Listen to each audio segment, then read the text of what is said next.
ito ha. Good news ito, ka-coffee. Nako, isa na naman pong accomplishment na naman sa administrasyong Bongbong Marcos, itong farm to market road, itong networks na ito ng mga kalsada. Abay, tumaas na naman po yung accomplishment dito. Again, may patunay na naman po tayo, may figures na naman tayo, baka sabihin na naman fake news tayo dito ka coffee. Ibig sabihin, yung target na ma-construct ng mga farm to market roads, kasi ang laki ng impact nitong mga farm to market roads na ito eh. Kung titignan mo, simple lang eh, pero kabit-kabit kasi yan eh. Malaki yung impact nito sa ekonomiya natin once na maayos yung ating mga farm to market roads. Dahil po, yung target ng ating administrasyon ay nasa 51% na ka-coffee, no? O mahigit kalahati na po yung ating na-achieve kahit na ilang taon pa po yung hihintayin natin bago matapos po ang administrasyon ni Pangulong Bongbong Marcos dahil binibigyan niya po ng prioridad itong farm to market roads natin para magbenepisyo po dito o mag-benefit po dito ang ating mga kababayan pong magsasaka. Nasa 51% na po na ng target ang naipatayo ng Marcos administration. Medyo mataas ito ka coffee, no?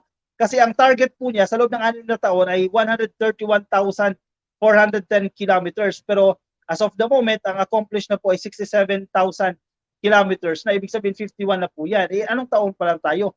Wala pa tayo sa kalahati ng kanyang termino pero mahigit kalahati na po yung na-achieve. Ibig sabihin malalampasan pa itong mga isinet natin na targets o goals ng ating administrasyon. Paano mo naging na-measure no? Kung successful ba ang isang administrasyon? Successful ba ang isang pamamalakad? Usually, itong mga key indicators natin, no? Yung mga nasa research, definitely po, familiar kayo dito. Kailangan may mga measures tayo, di ba? Kung may mga pangarap ka, may mga goals ka, kailangan ka mag-set ng goals. Ito ang target natin. After 6 years, ito ang target natin. Para na may measure mo. Year 1, ito naabot natin. Year 2, year 3, year 4, year 5. Basic yan, di ba, ka-coffee? At nag-set po ang ating administrasyon. Ang pangarap ni PBBM dyan, sabi niya, pag natapos po yung kanyang termino, ibig sabihin, pag natapos ang kanyang 6 na taon, gusto niya makapag-construct nitong farm to market roads na ito ng 67,000 kilometers. Yun ang goal, di ba? Malinaw, after 6 years, 67,000 kilometers yan. Eh, wala pa tayo sa kalahati ng kanyang termino. Magto 2 years pa lang tayo ka-coffee, no? Or more or less 2 years. So, nakakaano na po tayo, nakaka 51% na po tayo dito. Ibig sabihin 131 po yung target pero nakaka 67 na po. 67,000 kilometers na yun na po construct. Uy, good news yan sa administrasyon. Siyempre, yung mga bidder dyan, naku, tataas na naman ang kilay. Thank you again, GMA News Online. At nabibigyan nyo ng emphasis itong ginagawa ng ating administrasyon. Marcos wants farm-to-market routes prioritized to benefit farmers. Marami kasi ang nagbibenepisyo dito. President Marcos has ordered the prioritization ang pagbibigay ng prioridad po sa farm-to-market roads o itong FMR projects para po sa benepisyo ng ating mga lokal na magsasaka at ma-ensure po ang smooth flow of goods and services. Kasi kapag maganda yung kalsada, mabilis maihahatid yung produce, di ba? Ang basic natin dyan, basic logic natin dyan. Kung maganda yung kalsada, kung noon ay umaabot ka ng 2 oras para itawid yung mga sayote, mga cabbage yan, o saging yan, etc. No? Inaabot ka ng 2 hours. Kung maganda yung kalsada, posible na 30 minutes na lang siya or posible na 15 minutes na lang siya. Ibig sabihin, mas makakatipid ka sa gasolina, mas makakatipid ka sa time, mas makakatipid ka sa efforts no? Kasi maganda yung kalsada. At yung, lalo na yung mga perishable goods, yung mabibilis mabulok, mabibilis masira. Kung mahaba yung biyahe, baka sira na yan. Hindi na umabot ng palengke. Kaya malaking bagay po itong mga farm-to-market roads. At ang kagandahan din dito ka coffee, no? Tumataas yung supply. Kasi nababawasan yung nasisira eh. Halimbawa, meron kang ito nila, halimbawa, let's say 10 tons, no? Ano ba? 10 na banyera term natin dito. 10 banyera ng isda, ibibiyahe mo yan ng 8 oras. Kung hindi maganda ang kalsada, no? Yung 8 oras, bilasa na yung iba dyan. Pagdating ng palengke, bilasa na. Hindi kulang na naman ang supply. Law of supply and demand. Kapag mababa ang demand, at mataas ang supply, hindi balanse, di ba? Pero kapag mataas ang demand at mababa ang supply, mataas ang presyo. Kung bilasa na itong mga isda na to, mababa ang supply, tataas ang demand, tataas ang presyo, di ba? Yun yung mga basic natin ng economics eh. Ibig sabihin, pagandahin mo yung mga daanan, yung mga facilities. Kasi bukod naman doon sa mga farm to market roads, itong mga cold storage facilities sa mga mangingisda, no? Pagandahin mo yung mga facilities na yan, simpleng kalsada, malaking bagay yan para sa ating mga magsasaka. Unti-unti, hindi agad natin mararanasan yan. Siguro, after 3 years, mas marami ng kalsada, sige, tayuan na natin ng kalsada yan. Marami pa rin kasi mga lubak-lubak, marami pa rin po yung mga putik-putik, hindi pa rin po naayos yung kalsada dyan. Again, nasa 51% pa lang po ng targets. Pero ang maganda dito, wala pa tayo sa kalahati ng termino. Sabi ni PBBM, to prioritize our farmers, we have decided not to lower tariffs and instead develop or repair crucial farm-to-market roads where needed, sabi po ni Pangulong Marcos. In a meeting with Department of Agriculture officials on Tuesday, Marcos said the government must determine where the roads are mostly needed. Identify na nila yan, Kakopi. Actually, ang isang factor pa dito, yung pagtatayo ng mga tawag dito, ng mga magagandang kalsada sa mga conflict-affected areas, yung pinamahayan ng mga rebel groups. Isa din yan sa cause ng kahirapan eh. Kasi kung may pugad ng mga rebelde ang isang kabundukan, halimbawa sa Mountain A, Kakopi, no, puro rebelde yung nandiyan, may hirapan mag-construct itong mga farm-to-market roads, itong mga kalsada na ito. Una, siyempre matatakot doon sa rebelde grupo na nandoon. Kawawa yung mga residente na nandoon. Once na magkaroon na, masettle na itong mga disagreements na ito, ang hindi pagkakasunduan with the Reds or other groups, no? That's the time na magsisimula na ang construction ng mga projects na yan, di ba? Malaking bagay po yan para sa mga residente na nakatira doon. Lalo talagang kailangan ito. Kasi kabit-kabit yung mga issues na yan eh.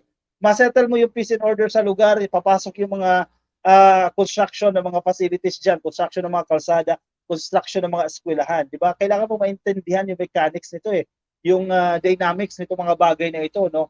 Para sa ma-establish talaga natin itong sustainable growth doon sa lugar na yan. Kabit-kabit itong mga issue na ito. Slowly, yan maaabot din natin yan. Tiwala lang, Kakopi.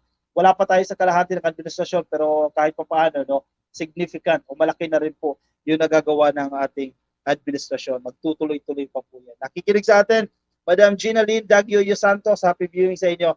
Nandiyan dyan sa Estados Unidos. Yan, at get well soon din sa ating mga kababayan may karamdaman na iniinda at mga nagbabantay ng mga kasamahan natin may karamdaman. Ayan, ingat po kayo.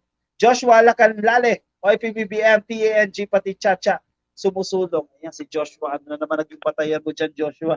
Bakit mo nasabing TANG?